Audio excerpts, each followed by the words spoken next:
The movie begins with Eloise Ellie Turner is dancing in her room. She is an aspiring fashion designer who lives with her grand Peggy and has been mourning the death of her mother, who appears to Ellie in mirror reflections at times. Peggy shows Ellie a letter she has received informing her she has been accepted into a fashion school in London. Ellie is excited, but Peggy warns her that there are bad men up where she is going. Ellie takes the train to London and is driven to her room. The cab driver makes creepy comments to Ellie, so she gets off at a shop and waits for the man to leave so she can keep walking to her room. She gets there and meets her roommate Jocasta. Ellie goes out with Jocasta and her friends, where it is revealed that Ellie's mother died by suicide after a struggle with mental illness. While in the bathroom, Ellie overhears Jocasta talking trash about her to the other girls. Ellie leaves the pub and walks back to her room, spotting an older man looking her way and smirking. Jocasta later brings a guy back to her room to hook up with while Ellie tries to sleep. She leaves her room and finds a party going on outside.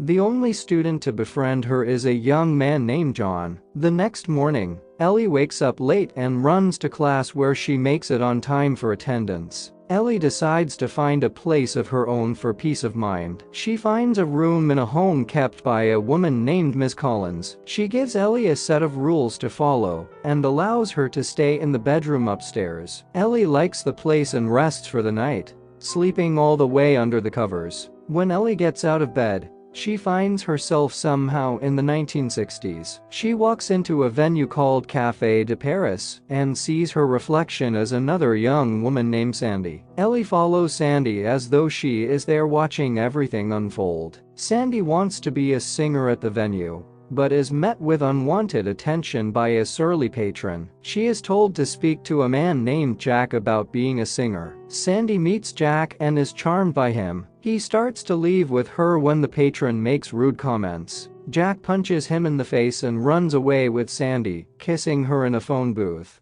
which is reflected as also happening with Ellie. As Ellie keeps moving, she finds Sandy in her bed, but when she tries to touch her, she wakes up back in the present. At school, Ellie becomes inspired to create a design based on what she saw Sandy wearing. Jocasta notes a hickey on Ellie's neck from where Jack had been kissing her Sandy. Later that night, Ellie goes back to sleep hoping to wake up in the 60s again. She finds herself as Sandy and Jack get closer, and he brings Sandy to meet the owner of a different venue, the Rialto, so that she can sing for him, performing the song downtown. The men note that she can definitely sing. Ellie dyes her hair blonde like Sandy's and continues to work on her dress design, which her teacher seems to like, while Jocasta just mocks her out of pettiness. Ellie later sees the venue where she saw Sandy perform as it appears in the present day. She then goes to a pub to ask for a job.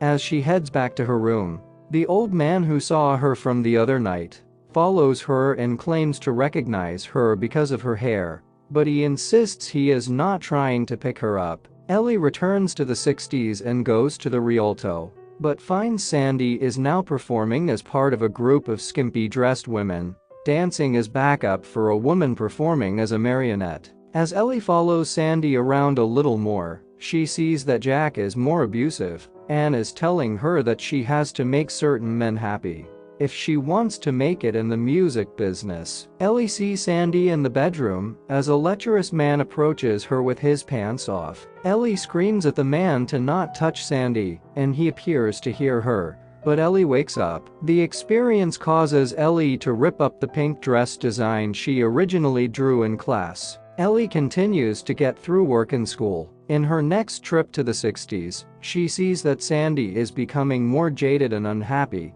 as Jack forced her into prostitution, and she must service a barrage of horrible men.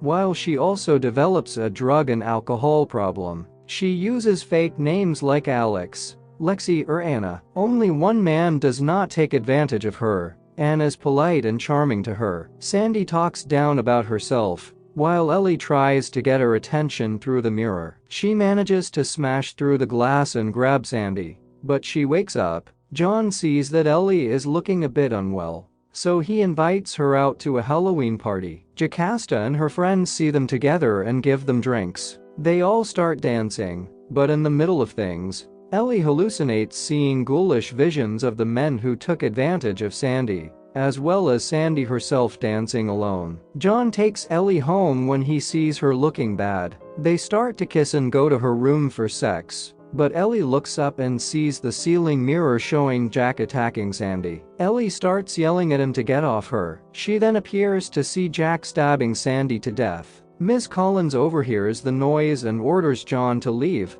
as one of her rules is not having male visitors. She simply tells Ellie to go to bed. The next day, Ellie apologizes to Miss Collins about what happened. She asks her if anyone died in her room, but Miss Collins is dodgy about it. Later, Ellie goes to the library to look up murders in the 60s. She begins to hallucinate the ghost men following her around the library, nearly leading her to stab Jocasta in the face with a pair of scissors. John runs after Jocasta to explain things while Ellie leaves in a panic. She runs to the police station to report the murder, now believing that the old man is Jack, and that he got away with killing Sandy.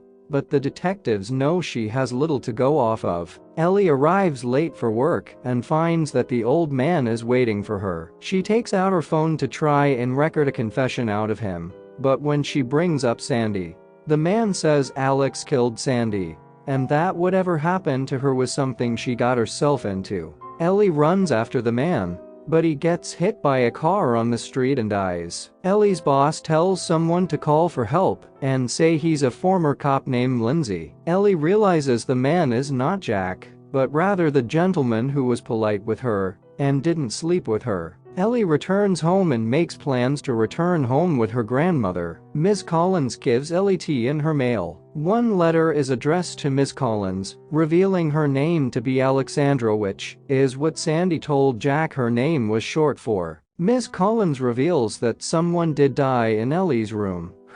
She was Sandy. After enduring all the abuse in her life, she let her life as Sandy die when she stabbed Jack to death. She later got revenge on all the men who abused her by murdering them. Miss Collins then reveals that she poisoned Ellie's tea and will make it look like a suicide. John then comes looking for Ellie, who regains enough strength to warn John to run. Miss Collins stabs him while Ellie tries to run upstairs, seeing the younger Sandy attacking her. Downstairs, a fire starts and begins spreading. Ellie locks herself in her room where the spirits of Sandy's victims break through the floors and walls, begging Ellie to kill Miss Collins. When she finally breaks in, she sees her reflection as Sandy and realizes she has become just as much of a monster as the men who hurt her. She tries to slit her throat, but Ellie stops her and tries to help her. Miss Collins chooses to stay and die in the fire while letting Ellie go. Ellie gets John out of there as medics arrive, and Miss Collins allows the flames to consume her. Sometime later, Ellie presents her work in a fashion show with Peggy and John in attendance to cheer her on, along with the rest of the audience. Her teacher congratulates her,